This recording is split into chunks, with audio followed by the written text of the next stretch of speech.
So the way I'm thinking of this particular podcast, it's got a video component, is one of those 52 Thinking Ideas meetups organized out of New York by Shrikant and overlapping with um, Thinking Society of Greater Philadelphia, where my friend CJ has been headquartered in Upper Darby. And I used to visit him under the guise of a Quaker not monitor.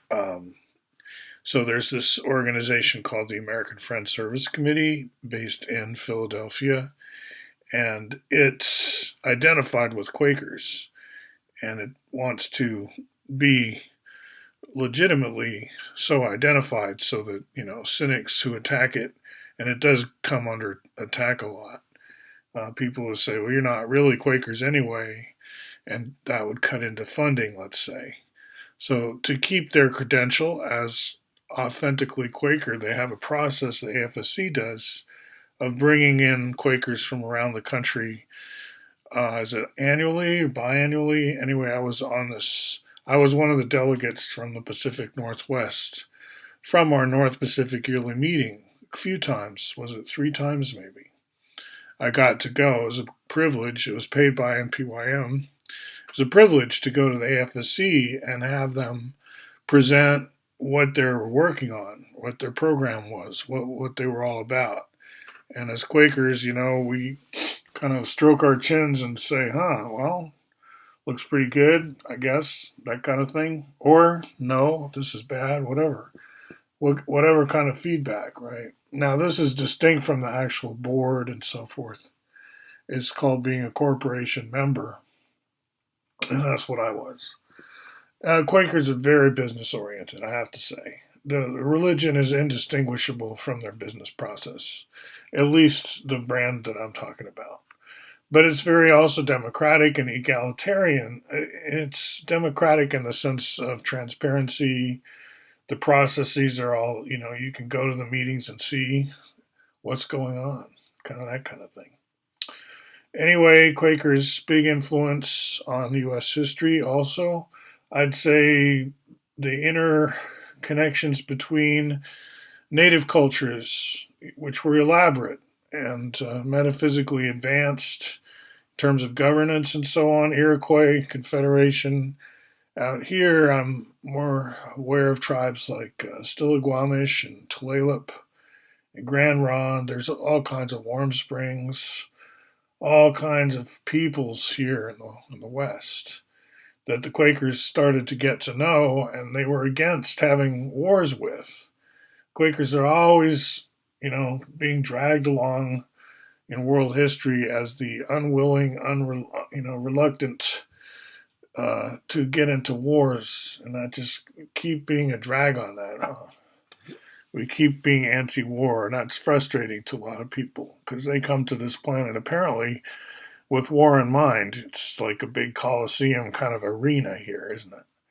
Anyway, I wanted to say that listening to all these people talking about CJ and his impact on their lives, the focus is friendship. And it comes to me that a great benefit of being a polymath or a generalist or a comprehensivist or whatever isn't so much, in addition to feeding what it is you know or creating your mind in a certain condition, you are inadvertently or in side effect bringing together all kinds of communities and people who wouldn't ordinarily be in touch with each other by virtue of your commitment to comprehensivity.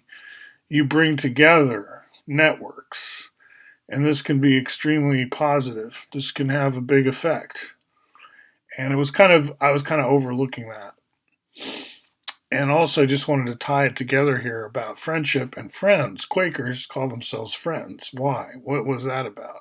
Historically, from the Bible, it comes from John 15:15, where Jesus is said to have said, I've told you all I know. I really see you now as friends, not as servants. Like, I want peers here. I'm here to be with you as a friend.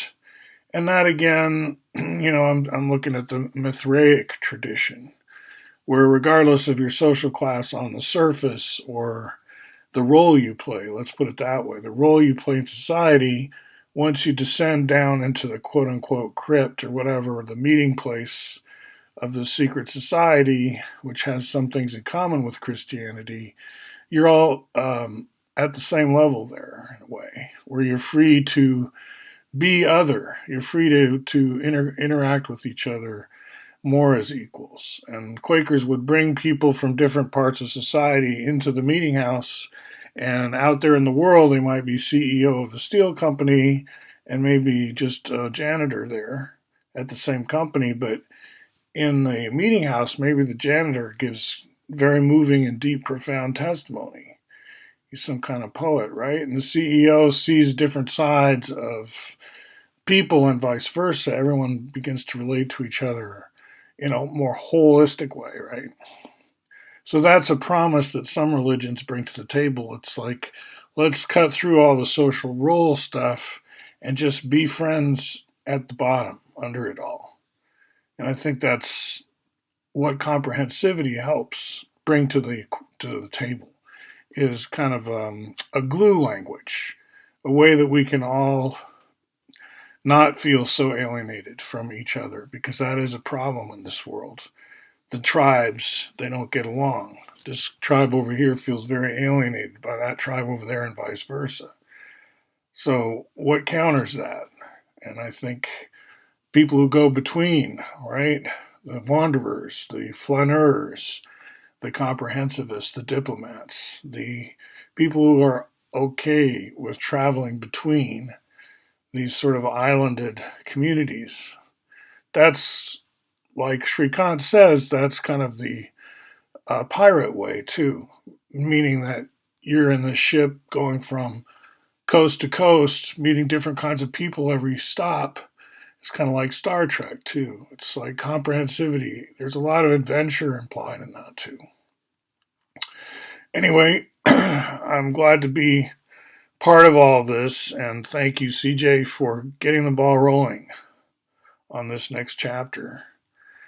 Talk to you soon.